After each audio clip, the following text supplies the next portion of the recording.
Europe and Africa already had more than enough in their tray going into their first Brussels summit in nearly 8 years. Now you can add coup contagion and the pullout of French-led anti-terror forces from Mali. This day began in Paris for key players in the Sahel. Will the crisis overshadow that EU-African summit that's playing out over 2 days? How much are insecurity and weak institutions on the continent a problem for all? Europeans insist they're trying to make it about more than just visas and stopping migrants from crossing the Mediterranean. Regarding the rules of engagement for security, development, trade, how's Europe faring in the face of competition from the likes of China, Turkey, and more? Remember, with millions of dual nationals who are both African and EU citizens, the stakes go well beyond one region and one issue. Today in the France 24 debate, we're looking at Africa after that Mali pullout. And joining us from Brussels, Burkina-born member of the European Parliament, Assita Kanko from the Belgian nationalist New Flemish Alliance Party. Thank you for being with us. Thank you. Also joining us is Doudou Sidibé, professor of political science at Paris's Gustave Eiffel University, and the leader of a political party, the RPD in Senegal. Exact. Thank you for joining us. You're welcome. Guamaka Kefukwe is a policy fellow at the African program at the European Council on Foreign Relations. Tanzanian-born and Norwegian citizen. Born in Norway. Born in Norway, I got it. Yes. All right. Thanks for being with us. And from Abeokuta in Nigeria, development consultant Najim Animashaun, principal partner at Prism Partners. Thank you for being with us. Thanks for having me on, Francois. The France 24 debate, where you can join the conversation, and you have on Facebook and Twitter, #F24debate. Yeah, there was always going to be kind of a Gallic accent to an African summit that's staged while France is holding the rotating presidency of the European Council. Now, though, enter the new facts on the ground. The divorce over Mali's repeated coups, it's cozying up to Moscow and its mercenaries, a divorce consumed with that ECOWAS embargo on Bamako, and now the pullout of French-led forces. Shirley Sitbon has more.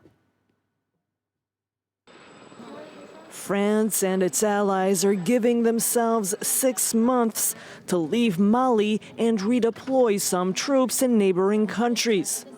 It will be done in an orderly way, with the Malian forces and the United Nations mission in Mali. France's Barkhane mission and the European Takuba force had already redefined their operations last summer, scaling them back. Once France and its allies leave these 3 bases in Gao, Menaka, and Gossi, some troops will redeploy in Niger. Niger remains the geographic center of gravity of the operation against armed terror groups. The number of troops there, though, won't increase significantly. France could send some troops to other Sahel countries and to the Gulf of Guinea. The fight against terrorism in the Sahel region isn't just an African problem. We have reached a consensus, and it's a good thing that these forces stay in the area and be reorganized. Ivory Coast may also open a base where European troops could deploy. I don't know why people have problems with having foreign bases in their country. If we need to work with foreign partners to guarantee our own security, we could accept to have one. The overall number of French troops in the Sahel region will be cut from 4,600 down to a maximum of 3,000. Meanwhile, Mali's security will remain entirely in the hands of the junta and the Russian paramilitary group it has chosen to partner up with. Assita Kanko, your reaction to this announcement?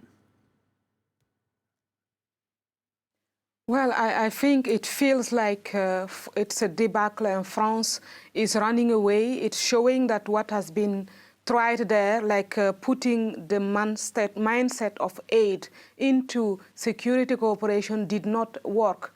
A lot of money has been sent, but nothing has actually really improved. it's just only that the Russians found a backdoor to get in, and the terrorists have actually occupied more ground. So I think this is a very huge problem also for Europe, because jihadism is a global problem. By losing influence there, Europe is losing influence everywhere, and the security chaos is going to probably create a migration chaos. And what is going to happen? Is that going to become a problem for us or for someone else? It's not going to be a problem for Russia or for China. I never saw anyone running away to go to China or Russia. It is going to be a European problem. And besides, the jihadists, what the jihadists are attacking and willing to destroy in the Sahel and in Mali is what we know as Western civilization, is what we know as Western values. So if the Sahel is defeated by the Islamists and taken over by the autocrats, it's also Europe that is defeated. Najim Animashaun, do you agree that it's a debacle for France? I'll be a bit controversial here and go out on a limb and say France is damned if it did and damned if it didn't. As a former colonial power, it's been out there with a military force for close to a decade now, dealing with a fairly virile insurgency and a very unstable environment for such a force to be operating in, because the Malian governments have been fairly unstable for the last 6 to 8 years. And a lot of the insurgency is cross-border, including in Burkina Faso and in Niger. And of course, in Nigeria, where I'm from, it's also a serious concern for our security on top of all these other issues. Now, the position for France, or for the French president, French troops, had become untenable because the regime was hostile to continued French involvement. Now, I'm not saying that there haven't been mistakes made by France. There have been numerous mistakes made by France. One of which was not to invest more diplomatically into a regional force or a regional effort to combat Islamic terrorism. Now, West Africa has had quite a bit of success, albeit checkered success, with the regional ECOMOG or ECOWAS forces that have come in and tried to address some of the issues of instability in the region. It's not a good day for France, but I don't think there was any way they could have continued to stay in Mali with their troops. And they're not going very far away to Niger anyway, so... Yeah, they're not going very far away to Niger, and I'll put it to you, Doudou Sidibé. Neither are many of their allies who are also taking part in these anti-terror operations. You heard in that report Ivory Coast's president telling France 24 and RFI what's the problem with welcoming foreign forces and having them redeploy, and he's willing to welcome more French troops because, like with Senegal, Ivory Coast has a French base. Yeah, I think that Ivory Coast, Senegal, they always have French bases, since independence. It is part of a code defense, okay? And these bases are used to secure, most of the time, French interests first. And then if the local government is in trouble, they can intervene and, protect mainly the president. Okay, it happened in Ivory Coast. It happened in Burkina Faso. But that bilateral defense agreement is what enabled the Malian government to stop the advance of jihadists back in 2013. The French were hailed as heroes. No, these base defenses are very small to do such a job. Okay, they needed a lot of forces like they did in 2013. Okay, but even if French soldiers increases, French army increases its soldiers, it's not sufficient. Imagine the territory of Mali is 4 times bigger than Afghanistan. And in Afghanistan, the US forces sent 100,000 soldiers during 20 years, but they did not, succeeded to fight against terrorism. And what about France? For just 2,400 soldiers. It's very low. It's very low. But it's a new era. Gomaka Kifukwe, there's already a U.S. drone base in Niamey. Do you need to send a lot of troops? Well, it's always valuable to have troops on the ground. It's more a question of what exactly they're doing there. And this is where I think what we've seen in Mali becomes a problem both for France and a larger legitimacy problem for Europe. I mean, the fact of the matter is they have not succeeded. They might have had initial success. They might have stopped the initial problem. But when they expanded the remit or the scope of their mission there, this hasn't worked out. And why I say it's still a problem, I mean, ultimately, Malian problems need to be solved by the Malian people themselves, with or without support from the outside. And it's good if those any support that does come is on their terms. However, failure in this case, if we can call it that, also sends a signal that this is a partner or a group of partners who cannot be relied upon. And if it's true in the case of Mali, where else could that be true? So you're inviting, as you were alluding to earlier, competition from other solution providers, other people who are willing to step into that, for better or for worse. So France and Europe more broadly loses a presence in the region, it loses a credibility, it loses an influence. And I think that's something that we need to keep in mind as well. What does it mean for the president of Niger, say? That is, because you've had a coup in Mali, you've had a coup in Burkina Faso. Niger has democratically elected government right now. Well, you'd hope that it means that some troops being there might help to stabilize the situation. What you would hate to see is, yes, as we said, another coup and a failure, not just from European partners, but certainly from other African institutions to prevent this, or at least to penalize it and correct it. Time will tell. I'm optimistic. I'm hopeful that we don't see another coup. But we need to have better long-term solutions for this, not just based on security cooperation, but certainly on the development side, certainly on cultural sides as well. I want to go back to something Najib Mani-Machon said earlier about perhaps missteps on the diplomatic front on the part of France. Let's listen to the language used by Emmanuel Macron when he announced that coordinated pullout coordinated with Malian forces over the next 4 to 6 months. They'll be working together. But you heard him all the while pouring scorn, once again, on the junta that's in power in Bamako. We cannot remain involved military-wise alongside a de facto authority whose strategy or hidden objectives we do not share. This is the situation that we're facing in Mali today. The fight against terrorism cannot justify everything. So, Najib Mani-Machon, how should Emmanuel Macron be talking about the junta? He should actually be a little bit more diplomatic with his words, even if they are less than diplomatic with theirs. It was gratuitous. It wasn't necessary.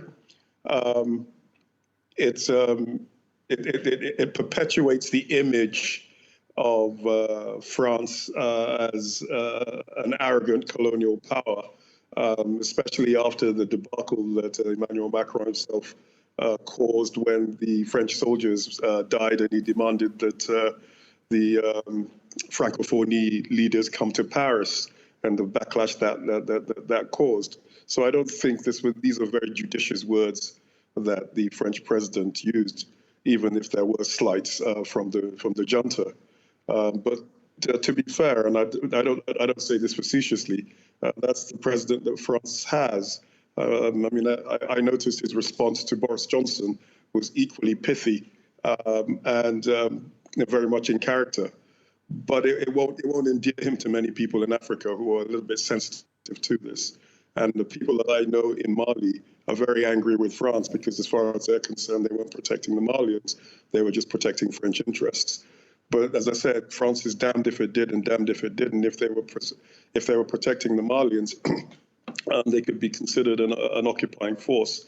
And I'll just close by taking you back to Sierra Leone when ECOMOG was involved in providing security for Sierra Leone, and they were failing. A British High Commission ambassador there by the name of Peter Penfold was the one that brokered the introduction of Executive Outcomes, a mercenary group from South Africa, to come in and assist the Sierra Leonean government. And that was actually quite successful. So I mean, I'm not really clear as to what the intentions of the Wagner Group are. But in our backyard in West Africa, we have had some interventions by mercenary forces that have been actually quite useful if they've been limited and focused. Asita Kanko, France's president again said it this Thursday. He has no qualms with Mali's government if they decide that they want to rely more on Russia than on France for their security, the Russian state. His problem is with those mercenaries that Najim was mentioning. He says their intent is not to counter terrorism, but simply to provide security for the junta leaders. Your thoughts on Wagner being present in Mali? Well, it's very shocking to see that this mercenary group is being active in Mali. And what I've been wondering about is who is paying them and with whose money are these people being paid to be there? These are criminals. So perhaps it's even actually aid money that is being used by the junta. I don't know where they're finding money to pay them. I suppose the Wagner group is not there for free. Also, I don't think Russia is really a good example for a country like Mali. It doesn't have democracy in its own house. How can you be able to give someone what you have not been able to give yourself? It's just totally it's surreal. However, the current situation is the result of years of failure in EU-Africa policy, and especially in the relation between France and Mali, France and the region, because there has been a failure to build anything sustainable.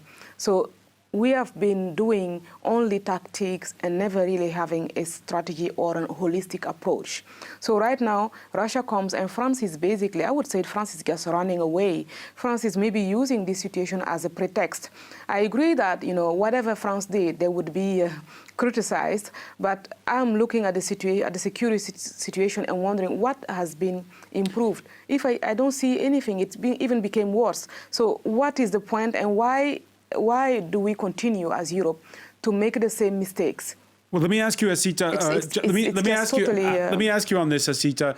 The coup leaders in your native Burkina Faso, they ousted a civilian government last month. They've been much more conciliatory towards Paris, and even though they are right now suspended from the West African bloc ECOWAS, they're not under embargo the way Mali is. Your thoughts on the different approach by Ouagadougou? I think indeed the military in Ouagadougou has been very political, even in the way in which they presented the species on television, and how they have been commenting the situation or reacting to international comments to what was happening. They have been very political, and then you can see that they have been thinking about it. It was not an impulsive situation, and this shows that it's just something that is probably coordinated, organized.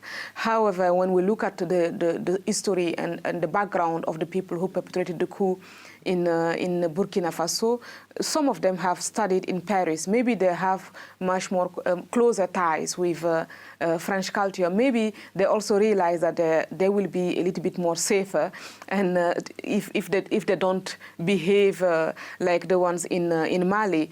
It's also a different population, a different culture. The Burkina population is very, very political. And, we have had Thomas Sankara in Burkina Faso. It's not the first time that the coup is happening. And we have had, in 2014, etc., a lot of political activism, 1998 as well. So people are very political. So in order these military in Burkina Faso also want to have and keep the support of the population. And this population is listening to what they're saying. And I think they kind of tend to act like politicians. That is a little bit of what I have witnessed. But is that anyway changing the fact that the country is in a dangerous position? No, because the jihadists are still advancing, and I'm not sure this is going to protect the population better. Now 1.5 million people are displaced. There have been a lot of people who died. A lot of kids don't have a safe home or a school to go to. A lot of women don't have a safe hospital or location where they can give birth. And women and girls are losing much more right for the moment. They have to be married much sooner, because when there is a crisis, when there is no money and little food, then women and girls are the first victims. So that's what we are seeing. So the situation is not improving. I feel a lot of euphoria. People are happy, like, look, the military is going to solve the problem. But this is usually what happens during a coup. People are first happy, and then later they face reality. And again, we don't see anything new coming up. Doudou Sidibé, we've seen, again, the list is long in the past year. Guinea, Chad, Mali, Burkina Faso, all of them have had coups. And you have at the same time this context of hardship that Asita Konko is talking about. There's been drought in the Sahel this past year. There's population pressure, tensions. Your thoughts on why we're having this coup contagion? The situation is all the time different from one place to another. If you see in Guinea, it is about a political crisis, okay, first. Well, they all have in common this crisis of confidence in their leadership. Yeah, of course, failure of a state, And when the state is failing, a small political crisis or economical crisis, will provoke a coup. But in Mali and in Burkina Faso, it is literally different, because it is a matter of security, and the civilian governments of both countries were no longer capable to manage the situation, and the military thought that they were more capable, to take care of business. It is always different, but what they have in common is a very failing state, okay. And sometimes political crisis, but also a lot of poverty, because the jihadists also are recruiting, among poor people, okay, in order to have more soldiers to fight against, the armies that are in those countries. So it's also part, you might say, the insecurity in the Sahel of a larger puzzle. North of the region, the decade-long chaos that we've seen since the fall of Muammar Gaddafi in Libya continues to fuel instability beyond that country's borders. Ghana's president, Nana Akufo-Addo, spoke to France 24. I think anybody who has followed events in West Africa recently, in the last 10 years, recognizes the direct link between instability in Libya and its consequences for West Africa. I think it's no longer a mystery where these fighters came from and where the arms and finances came from for the struggle in West Africa. So the link between stability in West Africa, stability in the Maghreb, is one which is necessary for the fight against terrorism. Okay, my bad. That was not a one-on-one interview. That was at the press conference. But let's get to Nana Akufo-Addo's point there. Gomaka Kifukwe, you have the impression, when you look back at that French and British-led charge to go after Gaddafi in Libya during the Arab Spring, does this make it Europe's problem today? What's going on there? I think, yes, there's an element that this is Europe's problem, in part because Europe involved itself in it. It chose to allow this to become a European problem. And walking away certainly won't solve that. And it's further complicated, rightly or wrongly, on the ground by a sentiment that Westerners broadly defined, but certainly for the purposes of our discussion, Europeans, have been very proactive in protecting their interests, whether that's a sympathetic leader, whether that's an economic arrangement, whether that's resources, at the cost of the development and the well-being of the people on the ground themselves. And so you see this jubilation. So it's that tricky question, because we've been talking about the neo-colonial accusations against France, the tricky question of how much then do you get yourself involved? Right now in Libya, you still have rival parliaments, and you don't have stability yet.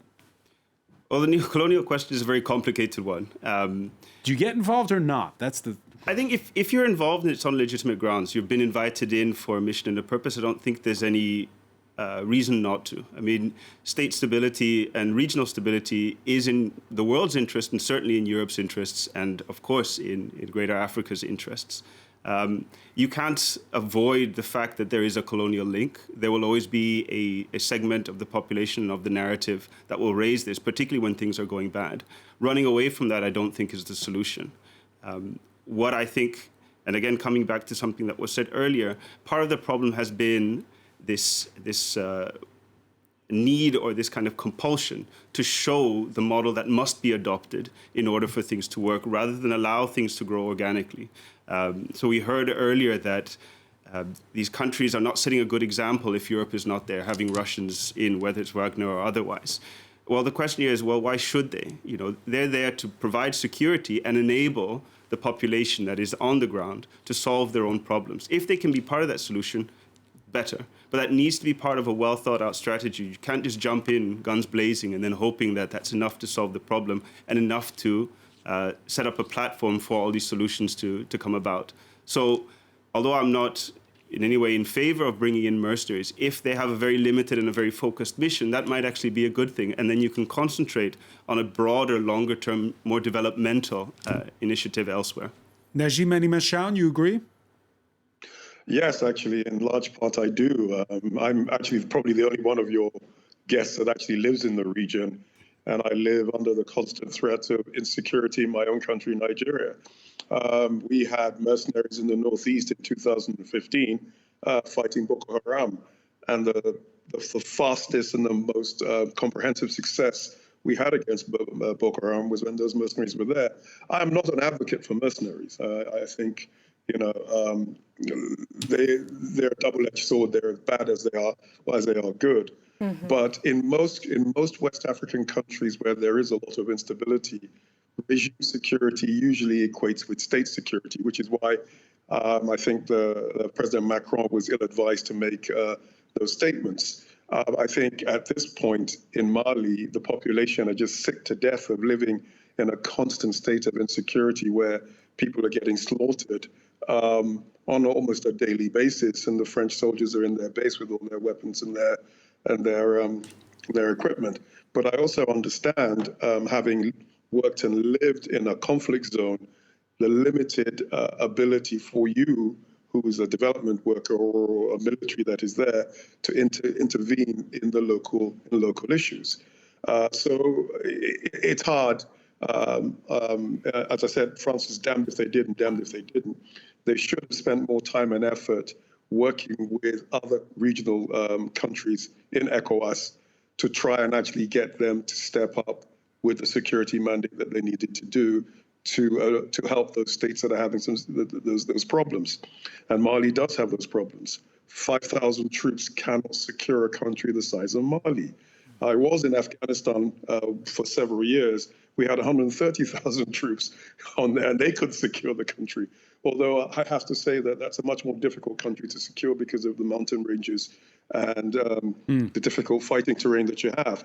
But, you know, be that as it may, you know, it's just, you know, it's too few. And they needed to be much more proactive in getting the other ECOWAS countries to actually stump up troops and equipment. So in the short term, you need a military solution to try to stop the insecurity while it's happening. In the long run, as our panel has said, there needs to be prospects for citizens of these countries. And we've talked at this summit already about how the EU wants to boost its profile on that score. Beijing has the Belt and Road Initiative. Each China-Africa summit that it hosts or takes part in serves as a reminder of how much the African continent is coveted. These images are from last November. Europe's trying to counter that. It's launching a 150 billion euro, it's calling it the Global Gateway Africa Funding Scheme. First recipient announced last week by the President of the European Commission, Ursula von der Leyen, was in Morocco for a 1.6 billion euro investment in green energy and digital transition. Asita Konko, your thoughts on Europe trying to come up with its own sort of answer to the Belt and Road Initiative? Look, it is, again, Europe trying to improvise, Europe trying to just run behind the facts and try to quick fix things. But what I'm seeing here is, when I see that the President of the Commission, von der Leyen, went to Dakar in these circumstances and with these big gestures and went through Africa, then I remember seeing these kind of gestures before, like when President Chirac also came to Burkina Faso, like when other presidents, other Western leaders came, they always come with checks and wave them, and then you see nice images on television, you see beautiful stories, and you think like, you know what, the situation is going to change. But what I kept wondering as I was watching the news is, where is this money going? And we all know where this money is going, because I did not see development happen. What I see is that the Wagner Group is there, and what I see is that the jihadists are there. What I see is that people are more and more poor, and what I see is that the leaders are not taking their responsibilities. So this this old school way of doing has proven to never work, and yet they continue. And the attitude, it infuriates me as a politician, and it humiliates me as an Africa-born person, because there is a kind of condescendency. And what I see, the way in which the West is approaching Africa, is also what Dr. Dambisa Moyo spoke about in a book, Dead Aid. I would even qualify it today as a form of global racism, because it's looking at the whole continent like a place where people are lesser than others, a place where people will have less potential because they are Africans. The attitude is really very insulting. And what people don't realize is that the Europe should think of, what does Europe need? It's not the same as what China needs. And then go to Africa and try to have an adult relationship and a partnership where one is not playing the nanny and the other one being babysitted, but where they can actually, respect each other and have a partnership that actually works and that is sustainable. But instead, what we're doing now is to continue financing corruption and continue financing this condescendency. And I don't want to support that. I think it's a mistake. Gomaka Kifukwe, do you agree that this Global Gateway Africa scheme will go nowhere? I'm not sure that it'll go nowhere, but I think it will have limited success if it continues to be framed the way it is. For me, one of the ironies of the Global Gateway is that it's being framed as a kind of alternative to China, which is strange when China has been presenting itself for the best part of 20 years as the alternative to Europe and the rest of the West. So if you're the alternative to the alternative, what do you really stand for? The fact that the Africa is not for sale. That's a question for our leaders to answer. I just wanted to say Africa is not for sale. For sure, but what I think is correct in the Global Gateway is that Europe is trying to come to the table with an offer, which is what it is. It will dovetail or will complement its own industrial agenda in the European Green Deal. The infrastructure project, which I think shouldn't be framed as a response to or as an alternative to, I think should be more framed as complementary to the BRI and other initiatives, because it's not just China that Europe is competing with. It's the US, it's the UK, it's India, it's Turkey, it's Russia, it's Brazil. It's South Africa as well. Morocco is spreading. So as long as the focus is on let's do something other than China, I think it's framed wrongly for having these kinds of conversations. Secondly, and to kind of pick up on this other point, the European model, at least that we think of it before, would come in and say, we will help you on these terms if you begin to look more and more like us, whether that's the way you govern, the way you structure your societies, and so on and so forth. The Chinese don't do this, and we know that. They'll say that's your internal issue. Ironically, this might, in the long term, be helpful to us as Africans, because if we sign a bad deal, we have no one to blame. This has been one of the problems that the West, broadly speaking, but Europe certainly has faced, where they're saying, do this because it's in your interest, it's the right thing to do. And when it doesn't work, of course, you having proposed that idea are partially to blame. So they're always leaving open this avenue to be a scapegoat. China doesn't have that. If they say, look, you signed a bad deal, go blame the people that signed. Ironically, and in a very painful way, that might teach us accountability, that might teach us to actually negotiate better in a way that we weren't enabled to do before, because we relied on, rather naively, I think, the goodwill of the people proposing the aid that we were so desperate to receive. Doudou Sidibé, The Europeans, yeah, but you have to, this and that, and it's too many strings and conditions. It's simpler with the Chinese. Your thoughts on this? Yeah, I think that it shouldn't be a matter of competition like, China is, financing Africa and Europe, don't want to lag behind, and they come to do the same. But anyway, the Africans should take advantages of that, okay? In any competition, you have a choice, okay? And now they have a choice, and they can sit, think, and frame their way, and ask what they want to do. If one partner doesn't accept, another one will accept, okay? I see it this way, okay? But it's really a pity that Europe, which is closer to Africa and which has been to Africa long before, was not able, to make a proper offer to Africa during all these years they are in partnership. Is that the truth or is that a perception? I ask because how Europe fares in Africa depends on how you sell the story and what statistics you use. Brussels, for instance, this week, quick to crow that its foreign direct investment dwarfs all comers. We can show the graph for that. And you see that the numbers, these are the numbers for international development finance, and that's a different story. China lends a lot of money. It's what you see in light blue on your screen. The dark blue is development aid, and it's very small in the case of China. It's much bigger when you look at the European powers and the United States on that map. But again, when you look at foreign direct investment, the European Union, they're showing that it's got, much more muscle, the 27 together, than do the likes of the U.S. and China. Is Najim Animashaun, is Europe really lagging behind the way it's portrayed? Europe has some comparative structural advantages to everybody else in that these former colonies are structurally linked by their trade, their language, and their traditions to doing business with Europeans. They have large diaspora communities in European countries, and they have huge amounts of remittances back to their countries.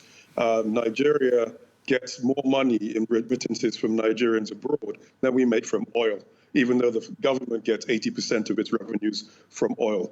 So yes, you've got $239 billion or euros. However, that $239 billion is concentrated on high-value industries, particularly extractive industries, that take these raw materials with no value added or very little value added out of Africa to be processed and turned into finished goods in Europe that often again get sold back to Africa. So sure, you're right, that's true. But the other thing about that aspect of the trade is there's also an informational asymmetry and a structural disadvantage that African governments and African bureaucracies have when negotiating these transactions or these large ticket items for big infrastructure projects or mining development projects with their European counterparts, whether they are global mining companies or whether they are governments. So yeah, they can crow a little bit, but those figures, statistics is damn lies and statistics, as one very famous English prime minister said. So let me just ask you that, because you heard Asita Konko saying how the tone out of Brussels can be patronizing, even a little slightly insulting at times. And you're saying, Najim, that you have these structural links and you have more and more EU citizens who are dual nationals or who are of African origin. So is that tone deafness a fatality, or is it changing? It's really not changing, Francois, and that's the painful thing. I'm Nigerian, Anglophone. I was raised and educated in England, and I spent a lot of time in France. So I consider myself a little bit more urbane than most of my nationals. But in Nigeria here, 60% or 70% of all the tech unicorns that have come out of Africa came out of Nigeria. So the potential is there for investing and diversifying in Africa. But the assumption is that there isn't, well, this is my experience, the assumption is that there really isn't that capacity because of the dearth of infrastructure, the dearth of statistics and data that a lot of European governments and businesses' decision-making is driven by. However, if you actually spend some time here, scrape beneath the surface, you actually don't need the reams and reams of data to be able to make a business decision or an investment decision that will work. Because as the first mover or as the people with the proprietary information, you set the standard going forward. And what you'll find is a willing population that will welcome that investment. You won't find as many restrictions, regulatory restrictions or social restrictions that you would otherwise have. But because you create these, or Europeans have a tendency of creating these little ghettos around themselves, the Africans tend to look at them and say, so why is it any different from you being in Europe? And I'm just saying this as a personal experience. I'm not saying this as an opinion that I can back up with any facts or statistics. This is just my own experience. And I think Europe actually does itself a huge disservice by not leveraging its structural advantages. The links, the people of African descent, like Asika, that you have on, to actually be its ambassadors, as well as be its bridging link back to the colonies, the former colonies. All right, be more in tune or in touch with the vibe coming from Africa. That Najim Nani-Mashan, we're going to have to leave it there, unfortunately, because we're running short on time. Thank you for joining us from Abeokuta. I want to thank Asita Kanko in Brussels, Dudu Sidibe, as well as Gwamaka Kifukwe. Thank you for being with us here in the France 24 debate.